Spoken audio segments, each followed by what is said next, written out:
folks, today I wanted to show you my top favorite keto desserts for weight loss and weight maintenance. Back in December, I believe, I made this video about my favorite keto meals, and I said I was going to do the companion piece for desserts, and then I never did. So here you go.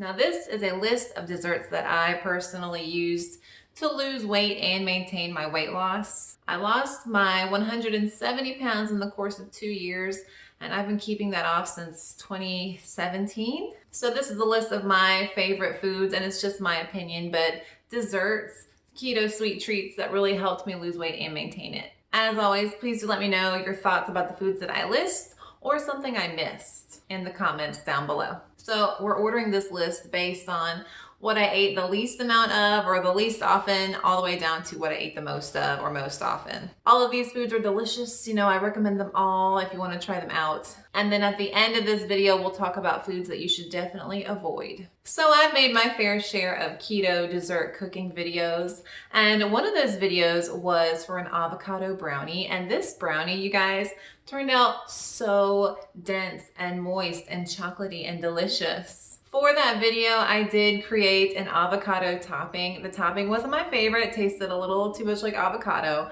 but the brownie base itself was so good. But I only made it the once because after that video, I kind of stopped doing desserts for a while. But I would definitely make that again. Oh yeah, I would take it to a party and I'd be like, you know, you've heard of zucchini bread? Well, here's some avocado brownie. If you like zucchini bread, why won't you like this? You should try it out.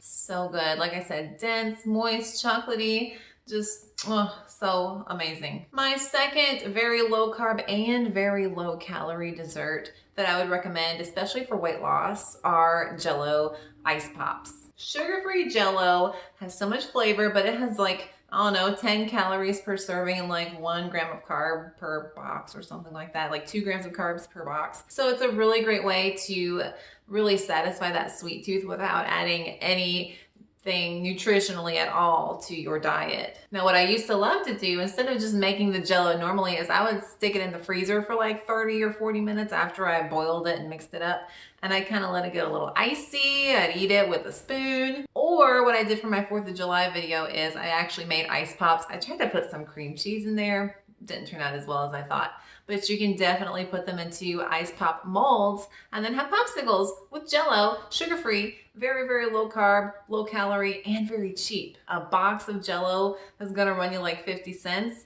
A package of low sugar popsicles is gonna run you like $3. I don't know. Good for the budget, good for calories, good for carbs. So try out Jello Ice Pops. The third dessert that I would definitely recommend, especially for weight maintenance, when you really just want something sweet and kind of filling that's not going to totally wreck your carbs for the day, is a cinnamon omelet. I used to absolutely adore this.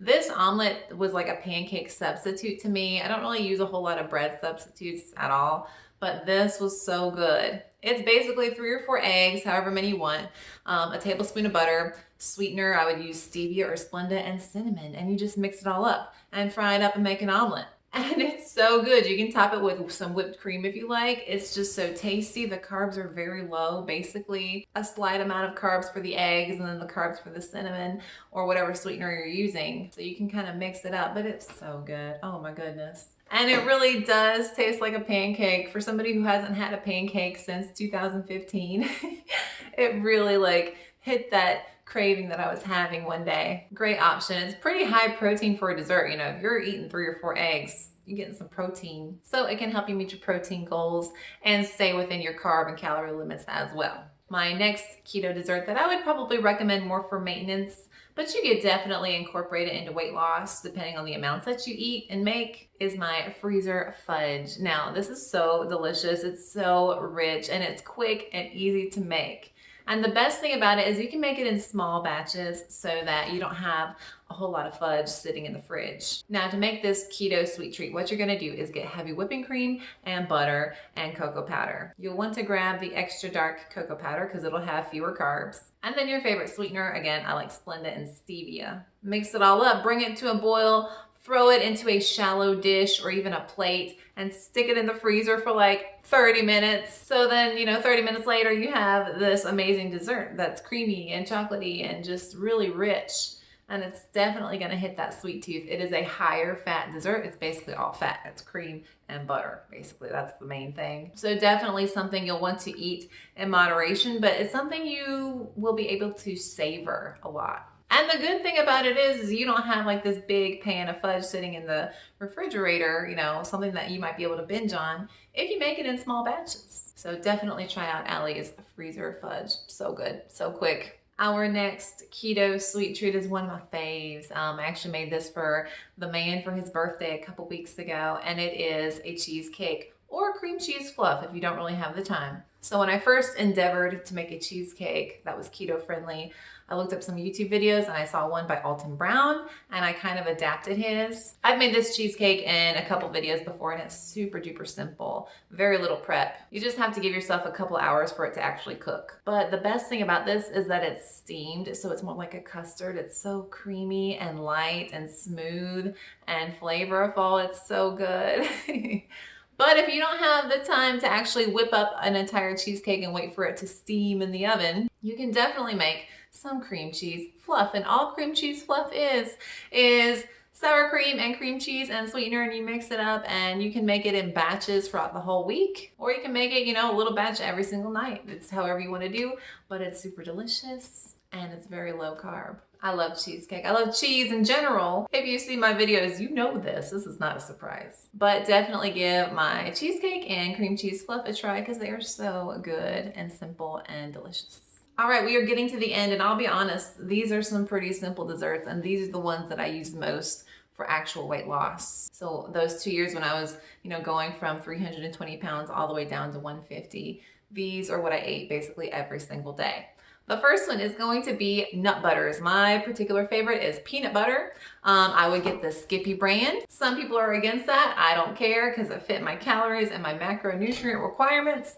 And so I would eat 2 tablespoons or 32 grams of peanut butter. I drink a cup of coffee at night with the peanut butter. I was kind of savoring it, just licking it off of a spoon. But that kept me so on track because when you start keto, you are cutting out all the sweet stuff, and that means that things that are just slightly sweet, like peanut butter, it's got a little bit of sugar in it, are just a wonderful treat. And so you kind of change your tastes and you learn to really enjoy these things that might not have seemed like sweet treats before. So I love peanut butter, but it's become one of those things that I can binge on, so I always kind of go back and forth. But starting out, when I was super motivated to lose my weight and get to my goal, I didn't binge on peanut butter. I used it as a tool to help me lose weight. And then my other big sweet treat that I used basically all throughout my weight loss was really dark chocolate. I would eat either the Lindt 90% or the Ghirardelli 86%. And now I believe Ghirardelli has a 92, and I've had that one,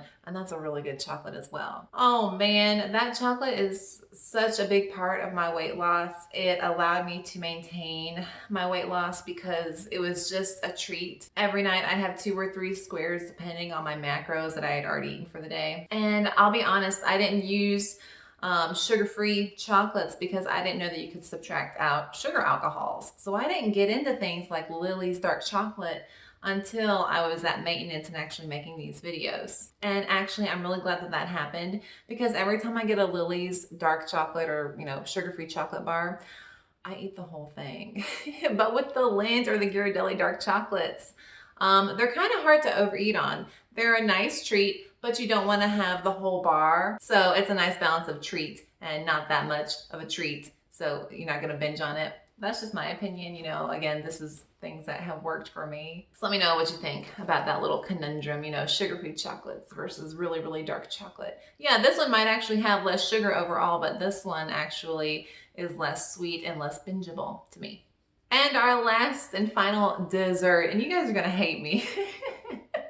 But honestly, you know, I've been kind of going back and forth on desserts. I went a whole year without eating sweet treats, and just because one day I didn't miss it, and I was like, well, I guess I don't need to buy a sweet treat. So recently, because I've been trying to make sure that I'm keeping my carbs right around 20 net grams of carbs per day, I've been incorporating cheese as a dessert. It's not really a sweet treat, but it's something I look forward to. It's creamy, it tastes good, it's very low carb. You're talking 0 to 1 gram of carb per serving. So I'll probably, at the end of the day, after my dinner, after my glass of wine, I'll probably have 40 to 60 grams of feta or Monterey Jack or mozzarella. Those are my faves. So I'm liking those right now. I feel very French doing that. Why not? Cheese is good. You know, who said that a dessert had to be super duper sweet? Is that part of the definition? I don't know. But that's just what I've been doing to try and maintain my weight. Again, I'm always flip-flopping on, you know, do I want to incorporate desserts? And it's never just something that I decide. It's always just like,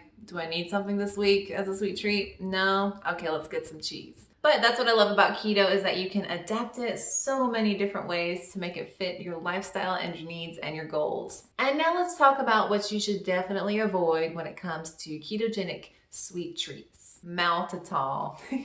When I was in maintenance, there was this one time I was at the dollar store and they had these sugar-free candies and they were $1. So I brought them home and I ate half a bag. They were like the butterscotch sugar-free candies. And they were so delicious, but about an hour later, I had the worst digestive issues ever. Cleaned out. Sorry if that's TMI. Please avoid maltitol. Even so many people talk about how they can't tolerate it. It's gonna mess up your digestion, gonna flush you out, basically. So unless you got some time to spend in the bathroom, I would say avoid it. My favorite sweeteners that I've used all throughout my weight loss and maintenance are Splenda and Stevia, and I use the packets mostly, but I have used the Swerve, which is erythritol powder, the Swerve powdered sweetener.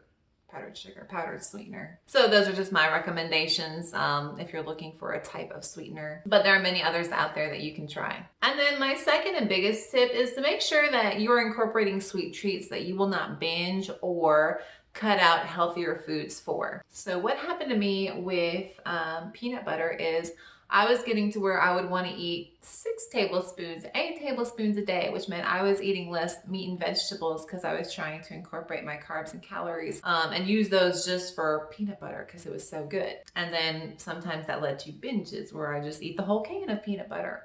So avoid foods like that. For me, you know, nut butters kind of go back and forth with binging.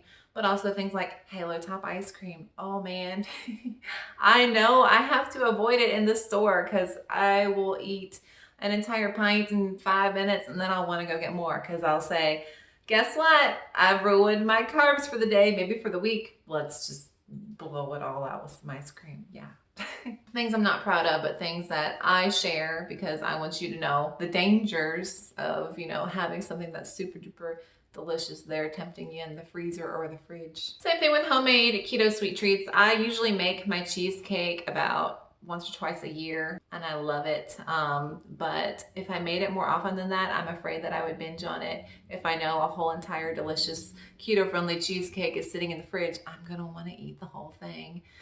So I really save it for special occasions. So you have to decide for yourself what you can handle. Well, folks, that's about it for today. I hope that you enjoyed the video and found it informative. And if you did find it enjoyable and informative, you should definitely like this video and then subscribe to my channel. That would help me out a lot. And if you'd like to follow me on social media, I will link all of that down below.